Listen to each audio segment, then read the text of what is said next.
Hello student friends, it's Omkar Bhosle. I welcome you all to this channel. I hope you all are doing well. तर आज या व्हिडिओमध्ये आपण discuss करणार आहोत की बोर्ड केमिस्ट्रीचा कसा अभ्यास करायला हवा. मी माझ्या बोर्डच्या वेळेस कसा अभ्यास केला होता याबाबतीत आपण डिस्कस करणार आहोत. तर बोर्ड फिजिक्सचा अभ्यास कसा करायला हवा या बाबतीतही आपण डिस्कशन केलेला आहे. तो व्हिडिओ तुम्हाला वरती कुठेतरी आय बटन मध्ये मिळेल. तर केमिस्ट्रीच्या वेगवेगळ्या पार्टशी कसं डील करायचा, कसा तुमचा अप्रोच असायला हवा या बाबतीत आपण डिस्कस करणार आहोत. त्याच्या अगोदर आपण केमिस्ट्रीचे इंटरेस्टिंग फॅक्ट्स जाणून घेऊयात. पहिला फॅक्ट म्हणजे जर आपण HSC बोर्डमधील फिजिक्स, केमिस्ट्री आणि मॅथ्स या तीन विषयांचा विचार केला तर सर्वात कमी बहुधा मॅक्सिमम मुलांना केमिस्ट्रीमध्येच मिळतात, नंतर सर्वात जास्त फिजिक्समध्ये मिळतात आणि सर्वात जास्त मॅथ्समध्ये मिळतात. या उलट आपण एखाद्या कॉम्पिटेटिव्ह एक्झामचा विचार केला, उदाहरणार्थ CET असेल किंवा JEE असेल, तर सर्वात जास्त मार्क्स आपल्याला केमिस्ट्रीमध्येच मिळतात. कॉम्पिटेटिव्ह एक्झाममधला फिजिक्स, केमिस्ट्री आणि मॅथ्स या तीन विषयामधला सर्वात सोपा पार्ट म्हणजे केमिस्ट्रीज. दुसरा फॅक्ट म्हणजे जर तुम्ही बोर्ड केमिस्ट्रीमध्ये खूप चांगला अभ्यास केला तर MSc CETच्या केमिस्ट्री सेक्शनमध्ये तुम्हाला काहीच प्रॉब्लेम येणार नाही. MSc CETच्या केमिस्ट्री सेक्शनचा बेस हा पूर्णपणे HSC केमिस्ट्री टेक्स्टबुकवर असतो. CETमध्ये बोर्डाच्या केमिस्ट्रीच्या पुस्तकाबाहेर एकही प्रश्न विचारत नाहीत. दुसरा फॅक्ट म्हणजे जर तुम्ही केमिस्ट्रीचा अभ्यास कंपॅरेटिव्हली केला तर तुम्हाला विषय खूप सोपा होऊन जातो. कॉम्पिटेटिव्ह एक्झामला तर याचा खूप फायदा होतो. मॅक्झिमम मुलांना केमिस्ट्री हा सब्जेक्ट खूप व्होलाटाईल वाटतो कारण की ते प्रॉपर रिव्हिजन करत नाहीत. कारण इनऑर्गॅनिकचा पार्ट असेल, ऑर्गॅनिकचा पार्ट असेल किंवा अप्लाइड केमिस्ट्रीचा पार्ट असेल, याला सारखी रिव्हिजन लागते. पुढचा फॅक्ट म्हणजे केमिस्ट्री हा खूप स्कोरिंगचा सब्जेक्ट आहे. तुम्ही कोणत्याही टॉपरचे मार्क्स बघा, त्याला केमिस्ट्रीमध्ये खूप चांगले मार्क्स मिळालेले असतात. आणि CET टॉपर्सला CETमध्ये केमिस्ट्रीमध्ये 50 पैकी 48, 49, 50 मिळतातच. आणि हा स्कोर मिळवणे खूप अवघड नाही. काही जणांना केमिस्ट्रीमधील पाठांतराचं सेक्शन म्हणजे इनऑर्गॅनिक आणि अप्लाइड केमिस्ट्रीचा भाग आवडत नाही. पाठांतर मला आवडत नाही, पाठांतर म्हणजे मुलींचा सब्जेक्ट, या भ्रमात ती मुलं राहतात. तर या भ्रमात राहू नका, कारण की केमिस्ट्रीमध्ये तुमचा खूप चांगला स्कोर होणार आहे. तुम्ही कमीत कमी एफर्ट्समध्ये जास्तीत जास्त स्कोर केमिस्ट्रीमध्येच मिळवू शकता. मे बी तुम्ही जेवढे एफर्ट्स फिजिक्समध्ये किंवा मॅथ्समध्ये लावता तेवढेच एफर्ट जर तुम्ही केमिस्ट्रीमध्ये लावले तर मे बी तुम्हाला केमिस्ट्रीमध्ये सर्वात जास्त आउटपुट मिळेल with respect to other subjects. तर चला आपण आपल्या मेन पॉईंटवर येऊया की आपण केमिस्ट्रीचा सेक्शन वाईज कसा अभ्यास करायला हवा. तर आपल्या बोर्ड केमिस्ट्रीच्या पुस्तकात एकूण 4 सेक्शन आहेत, राईट. पहिला फिजिकल केमिस्ट्री, दुसरा इनऑर्गॅनिक केमिस्ट्री, तिसरा ऑर्गॅनिक केमिस्ट्री आणि चौथा अप्लाइड केमिस्ट्री. तर मग चला आपण पाहूयात की फिजिकल केमिस्ट्रीचा कसा अभ्यास करायचा ते. जर आपण बोर्डच्या दृष्टिकोनानं पाहिलं तर सर्वात सोपा पार्ट म्हणजे फिजिकल केमिस्ट्रीच, आणि याचं वेटेज सुद्धा खूप जास्त आहे with respect to other sections. माझा फिजिकल केमिस्ट्रीचा अभ्यास करायचा अप्रोच हा फिजिक्स सारखाच आहे, जो की आपण आधीच्या व्हिडिओमध्ये पाहिलेला आहे. तर बेसिकली फिजिकल केमिस्ट्रीमध्ये काय येतं, डेफिनेशन्स येतात, लॉज येतात, एक्झाम्पल्स येतात, प्रिन्सिपल्स येतं, न्यूमेरिकल्स येतं आणि डेरिव्हेटिव्ह येतात, राईट. तुम्ही लॉज, डेफिनेशन्स, प्रिन्सिपल्स आणि एक्झाम्पल्सचा अभ्यास कसा करणार आहात तर तुम्ही ते रोज 2-2 वेळा म्हणणार आहात. तुम्ही वेगवेगळे टॉपिक्सचे ग्रुप्स करू शकता आणि त्या ग्रुपनुसार तुम्ही सकाळी एका ग्रुपचं तुम्ही 2-2 वेळा म्हणू शकता लॉज, डेफिनेशन्स, किंवा संध्याकाळी 2-2 वेळा म्हणू शकता. मोर डिटेल्ससाठी तुम्ही फिजिक्सचा व्हिडिओ रेफर करू शकता. तिथेही आपण लॉज, डेफिनेशन्स, फॉर्म्युलेसाठी हीच मेथड वापरलेली आहे. आणि तुम्ही रोज फॉर्म्युले म्हणताना त्या फॉर्म्युलेमधल्या प्रत्येक सिम्बॉलचं युनिट आणि त्या सिम्बॉलचं मिनिंग या गोष्टींचा डोक्यात विचार करूनच तुम्ही रोज फॉर्म्युले म्हणणार आहात, याची काळजी घ्या. नुसतं म्हणून काही उपयोग होणार नाही, कारण की प्रत्येक सिम्बॉलचा अर्थ काय, त्याचं युनिट काय ते तुम्हाला माहीत असायलाच हवं. बोर्डमध्ये काही खूप अवघड न्यूमेरिकल्स विचारत नाही, फक्त फॉर्म्युलामध्ये किंमत टाका आणि उत्तर काढा, इतकी सोपी गणितं विचारतात. त्यामुळे तुम्ही फॉर्म्युले नक्कीच रोज म्हणा, जेणेकरून तुमच्या ते लक्षात राहतील. जर तुम्हाला केमिस्ट्रीचे डेरिव्हेटिव्ह लक्षात ठेवायचे असतील तर तुम्हाला ते लिहून काढावेच लागणार आहेत. तुम्ही त्यांची जेवढी प्रॅक्टिस कराल ना तेवढं तुमचं ते लक्षात राहील. त्यातल्या डायग्रामची प्रॅक्टिस करा, कसं तुम्ही रिप्रेझेंट करणार आहे त्याची प्रॅक्टिस करा, नीट कंटेंट लिहून काढा, सारखं लिहा, जेणेकरून तुमच्या त्या सगळ्या गोष्टी लक्षात राहतील.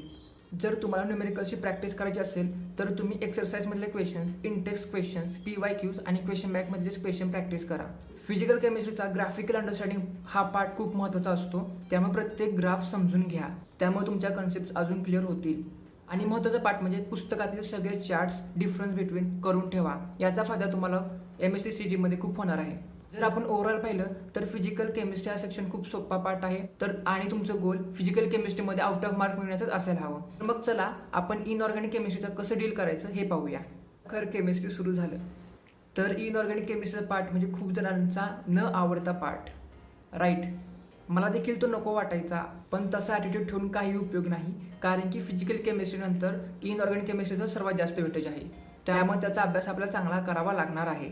इनऑर्गॅनिक केमिस्ट्रीचा अभ्यास करायचा सर्वात बेस्ट वे म्हणजे कंपॅरेटिव्ह स्टडी. होय, जर तुम्ही कंपॅरेटिव्हली अभ्यास केला तर तुमच्या गोष्टी खूप वेळ लक्षात राहतील. तर कंपॅरेटिव्ह स्टडी म्हणजे काय? बेसिकली कंपॅरेटिव्ह स्टडी म्हणजे जो काही आपण कंटेंट वाचतोय त्याला चॅट फॉर्ममध्ये कन्वर्ट करणे. डिफरन्स बिटवीन यासारख्या गोष्टी पण आपण यामध्ये इन्क्लूड करू शकतो. तर कंपॅरेटिव्ह स्टडीचं उदाहरण घ्यायचं झालं तर आपण फॉस्फरस घेऊ शकतो. तर आपल्याला माहिती आहे फॉस्फरसचे 3 टाईप आहेत, ब्लॅक फॉस्फरस, रेड फॉस्फरस आणि व्हाईट फॉस्फरस. तर आपण या तिघांना कसं कम्पेअर करू शकतो? तर आपण व्हाईट फॉस्फरस, रेड फॉस्फरस आणि ब्लॅक फॉस्फरस यांचे 3 कॉलम करू शकतो. त्यामध्ये आपण त्यांचं स्ट्रक्चर कसं आहे ते लिहू शकतो. त्यामध्ये आपण त्यांचं स्ट्रक्चर कसं डिफरंट आहे with respect to each other ते पाहू शकतो. त्यांचा प्रत्येकाचा ऑर्डर कसं आहे, प्रत्येकाचा फिजिओलॉजिकल इफेक्ट कसा आहे, त्यांच्या स्पेशल रिॲक्शन्स असतील ते आपण प्रत्येक कॉलम वाईज लिहू शकतो. असं आपण कंपॅरेटिव्ह अभ्यास करू शकतो. तर मेन मुद्दा हाच, जास्तीत जास्त कंटेंटला तुम्ही चार्ट फॉर्ममध्ये करायचा प्रयत्न करा आणि ते चार्ट्स तुम्ही सारखे चाळा, सारखे वाचा, सारखी रिव्हिजन करा. तुम्ही फक्त चार्ट्स केले आणि जर तुम्ही रिव्हिजन केले नाही तर त्या गोष्टी तुमच्या लक्षात राहणार नाही. त्यामुळे तुम्हाला सारखी रिव्हिजन करावी लागणारच आहे. आणि तुमच्या रेफरन्ससाठी आणि डिस्क्रिप्शन बॉक्समध्ये माझ्याकडे जे चार्ट्स आहेत ते त्याची लिंक तुम्हाला देतो. तर तुम्ही डिस्क्रिप्शन बॉक्समध्ये जावा आणि पहा की चार्ट्स कसे केले आहेत. वाटल्यास ते चार्ट्स तुम्ही घरी तुमच्या एका सेपरेट वेमध्ये लिहून काढा आणि रोज म्हणायला लागा. नक्कीच त्या गोष्टी तुमच्या लक्षात राहतील. तुम्ही पिरियडिक टेबलमधले ग्रुप वाईज पण कंपॅरेटिव्ह स्टडी करू शकता. त्यामुळे गोष्टी लक्षात ठेवायला खूप सोप्या जातात. तर फायनली म्हणायचं झालं तर इनऑर्गॅनिक केमिस्ट्री खरंच व्होलाटाईल आहे. त्यामुळे तुम्हाला इनऑर्गॅनिक केमिस्ट्रीचा रोज अभ्यास करावा लागणार आहे. रोज तुम्ही ते चार्ट्स म्हणा, रोज त्या चार्टची रिव्हिजन करा, सारखी रिव्हिजन होऊ द्या, जेणेकरून त्या गोष्टींचा तुम्हाला विसर पडणार नाही. चला आपण पाहूया की ऑर्गॅनिक केमिस्ट्रीचा कसा अभ्यास करायचा. तर ऑर्गॅनिक केमिस्ट्री हा पार्ट काही मुलांना खूप सोपा जातो, तर काही मुलांना पार्ट तो आवडत नाही, जमत नाही. त्यांना ऑर्गॅनिक केमिस्ट्री जमत नाही याचं कारण एकच की त्यांचं 11वीत ऑर्गॅनिक केमिस्ट्रीकडे दुर्लक्ष झालेलं असतं.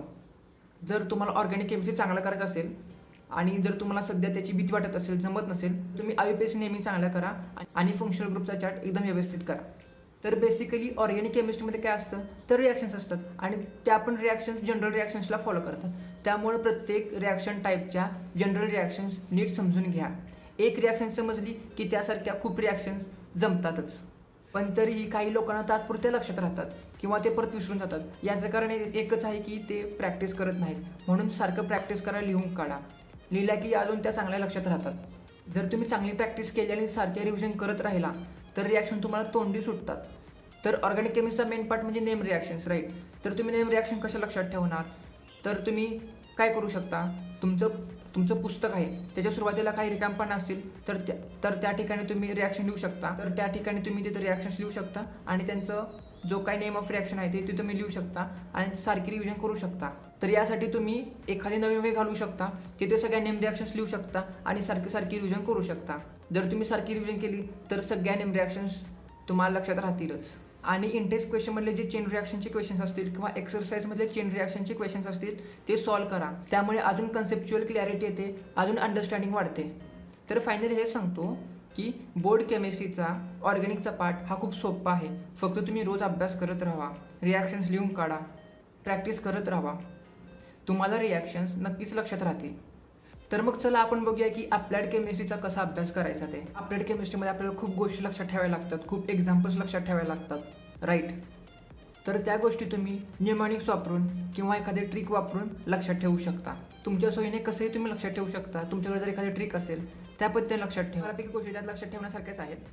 त्यामुळे तुम्ही तुमच्या सोयीने ट्रिक्स वापरून लक्षात ठेवू शकता. मी फक्त एवढं सांगतो की या पाठकडे दुर्लक्ष करू नका. पाठांतरचा विषय आहे म्हणून याच्याकडे अजिबात दुर्लक्ष करू नका. याचा पण अभ्यास करा, कारण की यामुळे तुमचा स्कोर होणार आहे बोर्डमध्ये पण आणि CETमध्ये पण. ओव्हरऑल फायनली मी एवढं सांगतो की सारखी रिव्हिजन करत राहा.